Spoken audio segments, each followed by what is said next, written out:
ನಮಸ್ಕಾರ ರೀ ರಾಮದುರ್ಗ ಜನತೆಗೆ welcome back to Guruji tech blogs. ಮತ್ತೊಂದು ಹೊಸ ವಿಡಿಯೋಗೆ ನಿಮಗೆಲ್ಲರಿಗೂ ಸ್ವಾಗತ. ರಾಮದುರ್ಗ 10 ವರ್ಷಗಳಾದರೂ ರೈತರಿಗೆ ಸಿಗದ ನೀರು.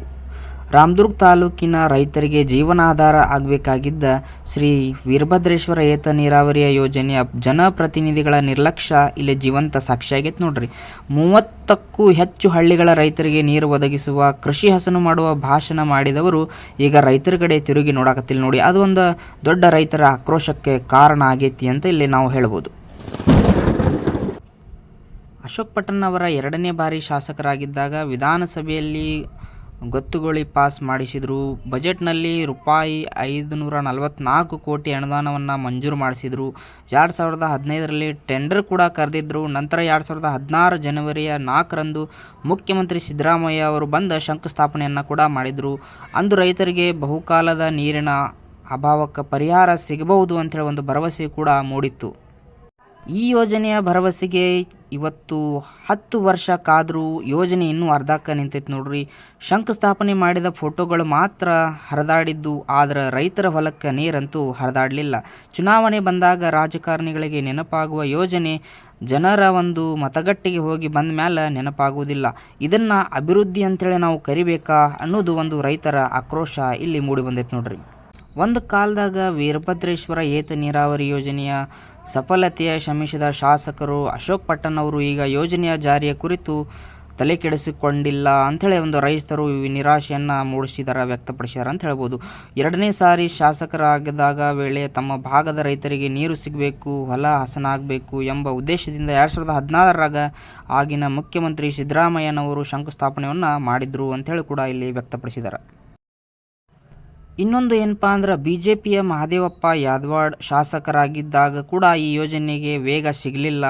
ಆಗ ಮತ್ತೆ ಅಶೋಕ್ ಪಟ್ಟಣ್ ಶಾಸಕರಾಗಿ 2 ವರ್ಷ ಕಳೆದರೂ ಈ ಕಾಮಗಾರಿಗೆ ಪೂರ್ಣವಾಗಿ ಒಂದು ಲಕ್ಷಣವಿಲ್ಲ. 10 ವರ್ಷಗಳ ನಿರಾಸೆಯ ನೆರಳಿನಲ್ಲಿ ಇವತ್ತು ನಮ್ಮ ರೈತರ ಅದಾರ ಅಂತ ಹೇಳ್ಬೇಕು ಅಂತ ನಾವು ಹೇಳತ್ತೀವಿ. ಇವತ್ತು ಯೋಜನೆ ನಮಗಾಗಿ ಘೋಷಿಸಿದರು ಅಥವಾ ನಿಮ್ಮ ರಾಜಕೀಯ ಭಾಷಣಕ್ಕಾಗಿ ಅಂಥೇಳಿ ರಾಮದುರ್ಗದ ರೈತರು ಇವತ್ತು ಒಂದು ಕಿಡಿಯನ್ನು ಕಾರಿದ್ದಾರೆ ನೋಡ್ರಿ. ಇನ್ನೊಂದು ವಿಷಯ ಇಲ್ಲಿ ನೋಡಬೇಕಾದ್ರೆ ರಾಮದುರ್ಗ ತಾಲೂಕಿನ ರೈತರ ಮಳೆ ನಂಬಿಕೊಂಡು ಬದುಕುವವರು. ನೀರಾವರಿ ಯೋಜನೆ ಸಂಪೂರ್ಣಗೊಂಡ್ರೆ ಬದುಕು ಹಸನಾಗ್ತೈತಿ. ಆದರೆ ಇಲ್ಲಿ ಕೋಟ್ಯಾಂತರ ರೂಪಾಯಿ ಘೋಷಣೆ ಮಾಡಿ ಟೆಂಡರ್ ಕರೆದು ಶಂಕುಸ್ಥಾಪನೆಯನ್ನು ಕೂಡ ಮಾಡಿದರು.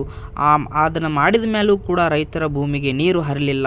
ಶಾಸಕ ಅಶೋಕ್ ಪಟ್ಟಣ್ ಅವರು ಮತ್ತು ಮಾಜಿ ಶಾಸಕ ಮಹದೇವಪ್ಪ ಯಾದವಾಡರವರು ಇವರಿಬ್ಬರು ಕೇವಲ ರಾಜಕಾರಣ ಮಾಡುತ್ತಿದ್ದಾರೋ ಅಥವಾ ಹೊರತು ಜನರ ಸೇವೆಯನ್ನು ಮಾಡುತ್ತಿಲ್ಲ ಅಂಥೇಳಿ ಒಂದು ಈ ರೈತರ ಒಂದು ಆಕ್ರೋಶವನ್ನು ಇಲ್ಲಿ ವ್ಯಕ್ತವನ್ನು ಪಡಿಸಿದ್ದಾರೆ ನೋಡ್ರಿ. ರಾಮದುರ್ಗ ತಾಲೂಕಿನ ರೈತರ ಬದುಕಿಗೆ ಆಸರೆ ಆಗಬೇಕಾಗಿದ್ದ ವೀರಭದ್ರೇಶ್ವರ ಏತ ನೀರಾವರಿ ಯೋಜನೆ ಇವತ್ತು ರಾಜಕೀಯ ಗಾಳಕ್ಕೆ ಸಿಕ್ಕ ಅರ್ಧಕ್ಕೆ ನಿಂತೈತಿ ಅಂತ ಹೇಳ್ಬೋದು. 10 ವರ್ಷಗಳ ಸುದೀರ್ಘ ವಿಳಂಬದ ನಂತರ ಇನ್ನೂ ಕೂಡ ಅಧಿಕಾರಿಗಳು ಮತ್ತು ಅದರ ಜನಪ್ರತಿನಿಧಿಗಳು ರಾಜಕೀಯ ಬಿಟ್ಟು ಈ ಕಾಮಗಾರಿಕೆಯನ್ನು ಪರಿಪೂರ್ಣವಾಗಿಸುವ ಕಡೆ ಒಂದು ಗಮನವನ್ನು ಕೊಡಬೇಕು. ಇಲ್ಲವಾದರೆ ನೀರಿಗಾಗಿ 10 ವರ್ಷಗಳಿಂದ ಪರಿತಪಿಸಿರುವ ರೈತರು ಬೀದಿಗಿಳಿದು ಹೋರಾಟವನ್ನು ಮಾಡಬೇಕಾಗ್ತೈತಿ ಅಂಥೇಳಿ ಈ ದಿನಗಳಲ್ಲಿ ಸರ್ಕಾರಕ್ಕೆ ಸಾಕ್ಷ್ಯ ಆಗ್ತೈತಿ ಅನ್ನೋದು ಒಂದು ರೈತರನ್ನು ಎಚ್ಚರವನ್ನು ಕೊಟ್ಟಿದ್ದಾರೆ. ಕ್ಷೇತ್ರದ ಶಾಸಕ ಅಶೋಕ್ ಪಟ್ಟಣ್ ರೈತರ ಅನುಕೂಲಕ್ಕಾಗಿ ವೀರಭದ್ರೇಶ್ವರ ಏತ ನೀರಾವರಿ ವೀರಭದ್ರೇಶ್ವರ ಏತ ನೀರಾವರಿ ಯೋಜನೆ ಹಾಗೂ ಸಾಲಾಪುರ ಏತ ನೀರಾವರಿ ಯೋಜನೆ ಪೂರ್ಣಗೊಳಿಸಿ ರೈತರ ಹೊಲಗಳಿಗೆ ನೀರು ಹರಿಸುವ ಅನುಕೂಲವನ್ನು ಮಾಡಿಕೊಡಬೇಕು ಅನ್ನೋದು ರಾಮದುರ್ಗರ ಜನದ ಒಂದು ಆಶೆ ಆಗೈತಿ. ಇದನ್ನು ರಾಮದುರ್ಗ ಶಾಸಕರು ಅಶೋಕ್ ಪಟ್ಟಣ್ ಅವರು ಒಂದು ಸ್ವಲ್ಪ ಗಮನಕ್ಕೆ ತಗೊಂಡು ಇದನ್ನು ಪರಿಪೂರ್ಣವನ್ನು ಮಾಡಿಕೊಡ್ಬೇಕಂತೇಳಿ ವಿನಂತಿ ಮಾಡ್ಕೊಳ್ತೀವಿ ನೋಡ್ರಿ. ಇದಕ್ಕೆ ನಮ್ಮ ಶಾಸಕರು ಯಾವ ಥರ ಸ್ಪಂದಿಸ್ತಾರೆ ಅಂತೇಳಿ ನೋಡೋಣ. ಮುಂದಿನ ವಿಡಿಯೋಕ್ಕಾಗಿ ನಮ್ಮ ಚಾನೆಲನ್ನು ಸಬ್ಸ್ಕ್ರೈಬನ್ನು ಮಾಡಿಕೊಡ್ರಿ. ಯಾರು ನಮ್ಮ ಚಾನಲ್ಗೆ ಹೊಸದಾಗಿ ಬಂದಿರಿ ದಯವಿಟ್ಟು ಸಬ್ಸ್ಕ್ರೈಬನ್ನು ಮಾಡಿಕೊಡ್ರಿ. ಇದರ ಮುಂದಿನ ಒಂದು ಶಾಸಕರ ಹೇಳಿಕೆ ಅನಿಸಿಕೆ ಏನಿರ್ತೈತೆ ಅನ್ನೋದು ನಮ್ಮ ಚಾನಲ್ ಒಳಗೆ ನೆಕ್ಸ್ಟ್ ಟೈಮ್ ಹಾಕ್ತೀವಿ. Thank you.